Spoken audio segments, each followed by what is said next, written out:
రెండో రాజులు 4వ అధ్యాయము. అంతటా ప్రవక్తల శిష్యులలో ఒకని భార్య, నీ దాసుడైన నా పెనిమిటి చనిపోయెను, అతడు యెహోవా యందు భక్తి గలవాడై యుండెనని నీకు తెలిసేయున్నది.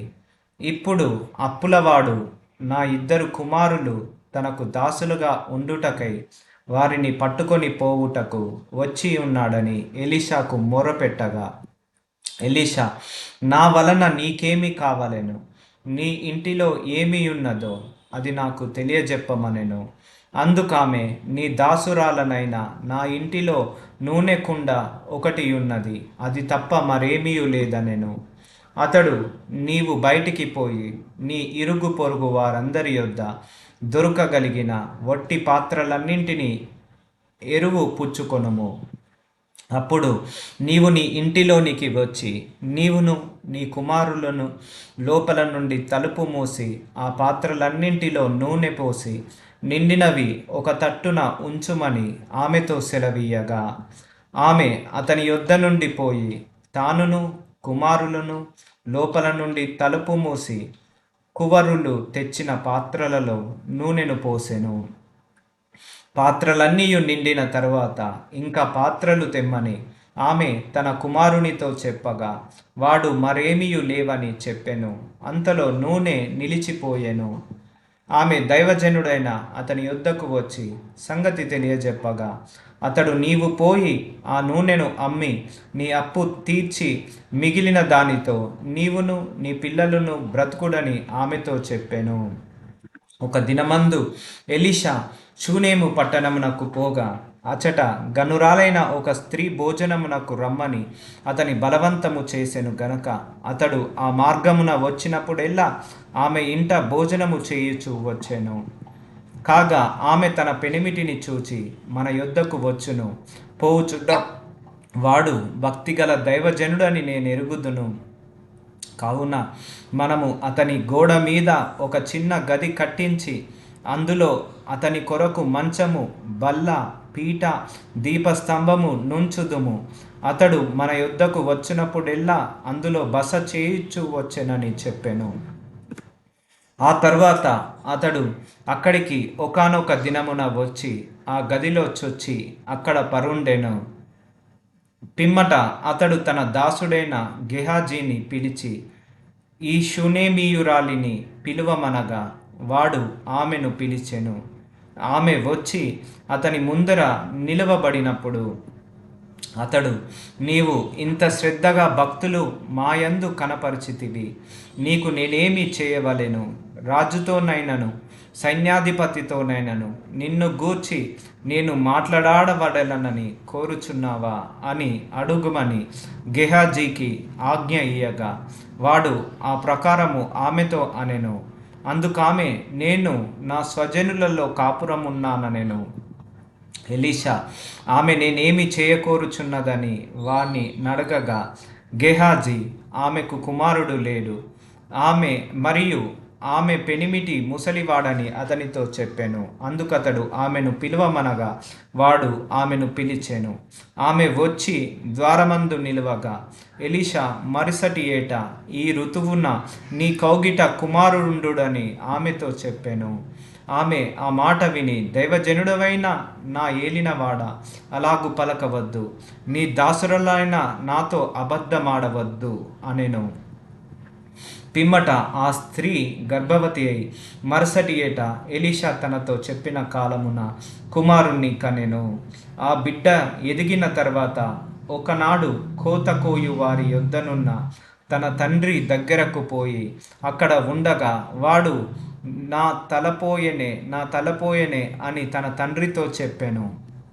అతడు వానిని ఎత్తుకొని తల్లి యొద్దకు తీసుకొని పొమ్మని పనివారిలో ఒకరిని చెప్పగా వాడు ఆ బాలుణ్ణి ఎత్తుకొని వాని తల్లి యొద్దకు తీసుకుపోయెను. పిల్లవాడు మధ్యాహ్నం వరకు తల్లి తొడ మీద పడుకొని యుండి చనిపోయెను.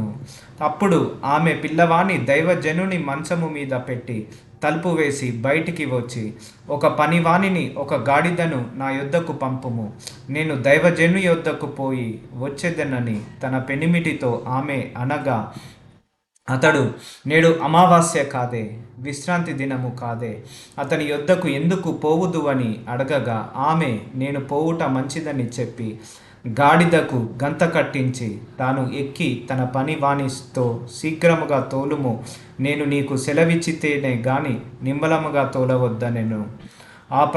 ఈ ప్రకారము ఆమె పోయి కర్మేలు పర్వతమందున్న ఆ దైవజనుని యొద్దకు వచ్చెను. దైవజనుడు దూరము నుండి ఆమెను చూచి, అదిగో ఆ షునేయురాలు, నీవు ఆమెను ఎదుర్కొనుటకై పరుగున పోయి నీవును నీ పెనిమిటియు నీ బిడ్డయు సుఖముగా ఉన్నారా అని అడుగుమని తన పనివాడైన గెహాజీతో చెప్పి పంపెను.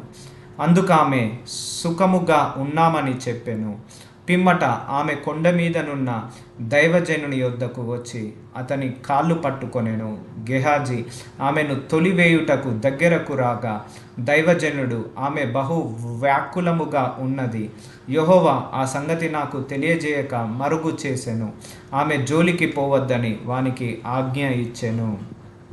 అప్పుడు ఆమె, కుమారుడు కావాలనని నేను నా ఏలినవాడవైన నిన్ను అడిగితినా, నన్ను భ్రమపెట్టవద్దని నేను చెప్పలేదా అని అతనితో మనవి చేయగా, అతడు, నీ నడుము బిగించుకొని నా దండమును చేత పట్టుకొని పొమ్ము, ఎవరైనను నీకు ఎదురుపడిన ఎడల వారికి నమస్కరింపవద్దు, ఎవరైనను నీకు నమస్కరించిన ఎడల వారికి ప్రతి మర్యాద చేయవద్దు, అక్కడికి పోయి నా దండమును ఆ బాలుని ముఖము మీద పెట్టుమని గెహాజీకి ఆజ్ఞ ఇచ్చి పంపెను.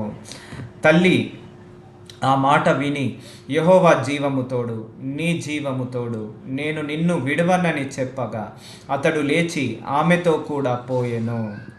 గెహాజీ వారి కంటే ముందుగా పోయి ఆ దండమును బాలుని ముఖము మీద పెట్టెను గాని ఏ శబ్దము రాకపోయెను. ఏమీయు వినవచ్చినట్టు కనబడలేదు గనుక వాడు ఎలీషాను ఎదుర్కొన వచ్చి, బాలుడు మేలుకొనలేదని చెప్పెను. ఎలీషా ఆ ఇంట జొచ్చి బాలుడు మరణమయ్యుండి తన మంచము మీద పెట్టుబడి యుండుట చూచి తానే లోపలికి పోయి వారిద్దరే లోపల నుండగా తలుపు వేసి యెహోవాకు ప్రార్థన చేసి మంచము మీద ఎక్కి బిడ్డ మీద తన్ను చాచుకొని తన నోరు వాని నోటి మీదను, తన కండ్లు వాని కండ్ల మీదను, తన చేతులు వాని చేతుల మీదను ఉంచి బిడ్డ మీద పొడుగుగా పడుకొనగా ఆ బిడ్డ ఒంటికి వెట్ట పుట్టెను.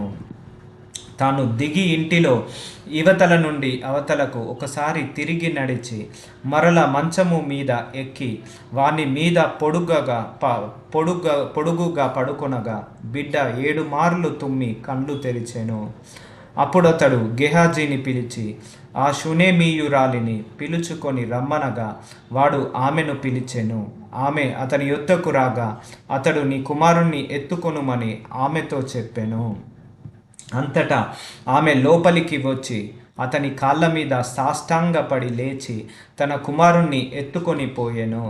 ఎలీషా గిల్గాలునకు తిరిగి రాగా ఆ దేశమందు క్షామము కలిగి ఉండెను. ప్రవక్తల శిష్యులు అతని సమక్షమనందు కూర్చుండి ఉండగా అతడు తన పనివానిని పిలిచి పెద్ద కుండ పోయి మీద పెట్టి ప్రవక్తల శిష్యులకు కూర వంట చేయమని సెలవిచ్చెను. అయితే ఒకడు కూరాకులు ఏరుటకు పొలములోనికి పోయి వెర్రి ద్రాక్ష చెట్టును చూచి దాన్ని గుణమెరుగక దాని తీగలు తెంపి బడి నిండా కోసుకొని వచ్చి వాటిని తిరిగి కూరకుండలో వేసెను. తినుటకు వారు వడ్డింపగా ప్రవక్తలు శిష్యులు రుచి చూచి, దైవజనుడా, నీ కుండలో విషమున్నదని కేకలు వేసి దానిని తినక మానిరి. అతడు పిండి కొంత తెమ్మనెను. వారు తేగా కుండలో దానిని వేసి జనులు భోజనము చేయుటకు వడ్డించుడని చెప్పెను. వడ్డింపగా కుండలో మరి ఏ జబ్బు కనిపింపకపోయెను. మరియు ఒకడు బయల్షాలీషా నుండి మొదటి పంట బాపాతు యువల పిండితో చేయబడిన 20 రొట్టెలను, క్రొత్త గోధుమ వెన్నులను, కొన్ని పండ్లను తీసుకొని వచ్చి దైవజనుడైన అతనికి కానుకగా ఇయ్యగా ఇతడు జనులు భోజనము చేయుటకు దాన్ని వడ్డించుమనెను. అయితే అతని పనివాడు 100 మందికి వడ్డించుటకు ఇవి ఎంతవని చెప్పగా అతడు వారు తినగా మిగులునని యెహోవా సెలవిచ్చుచున్నాడు గనక జనులు భోజనము చెయ్యునట్లు వడ్డించుమని మరల ఆజ్ఞ ఇచ్చెను. పనివాడు వారికి వడ్డింపగా యెహోవా సెలవిచ్చినట్లు అది వారు తినిన తరువాత మిగిలిపోయెను.